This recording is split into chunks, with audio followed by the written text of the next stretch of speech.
Once there was a man who cut things out of stone.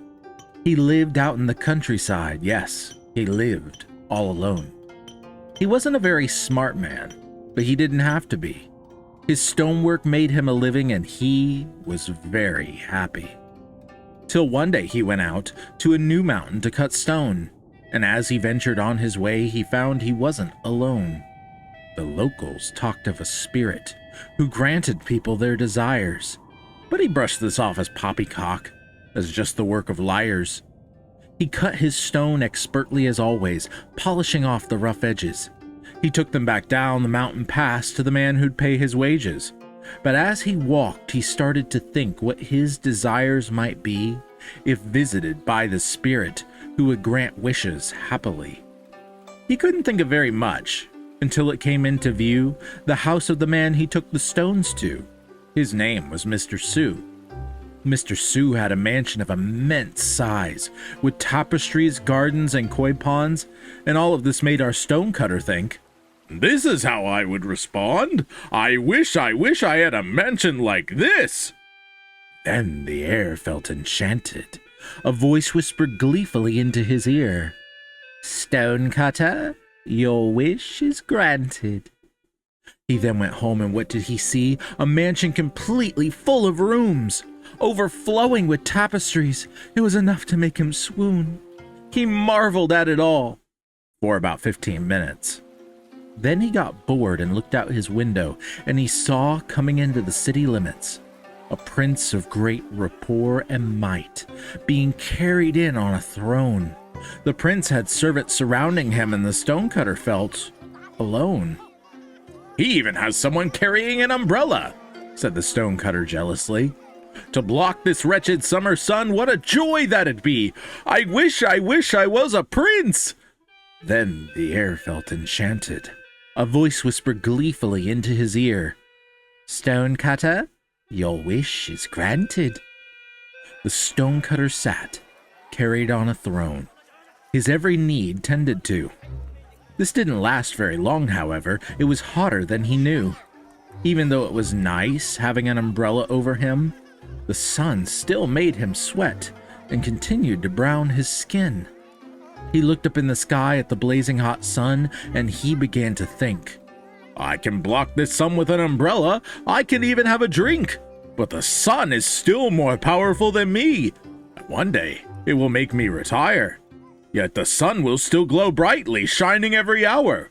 I wish I was the sun." Then the air felt enchanted. A voice whispered gleefully into his ear, "Stonecutter, your wish is granted." An instant later, he was the sun, burning his power into the ground, scorching crops in his might, and burning up rivers and towns. "At last! No one is mightier than me! I am finally the best thing!" Then a cloud blocked his rays, and his anger began to sting. "This simple cloud blocks out my brightness! I thought nothing stood in my path! No stupid cloud will stop my power! There is no end to my wrath! I wish I was a cloud!" Then the air felt enchanted.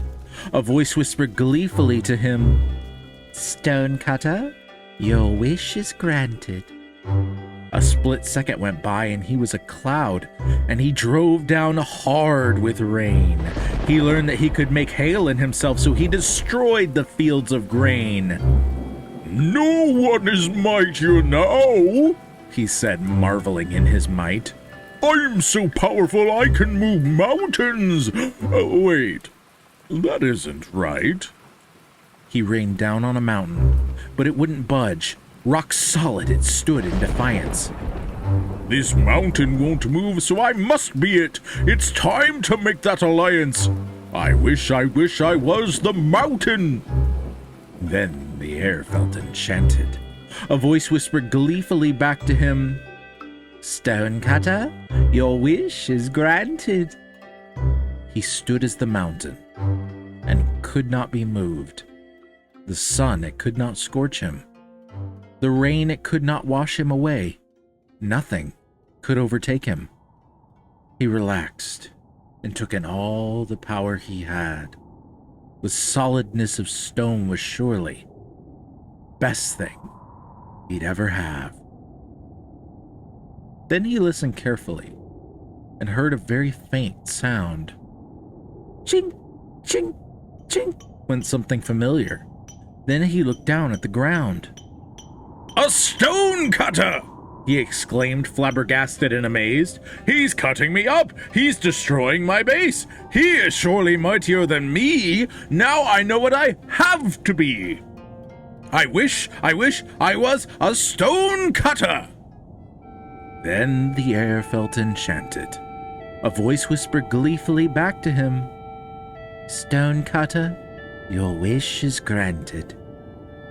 And once again he was a stone cutter, and he never made a wish again. His power was just perfect now. At least, it was perfect for him. And so the moral of this story, which we do not want to hide, is that the grass isn't always greener on the other side. And if you're a stone cutter, a businessman, a mom, a cloud in the sky, a preacher, or a singer of a song, you are exactly what God made you to be. Try to be it happily.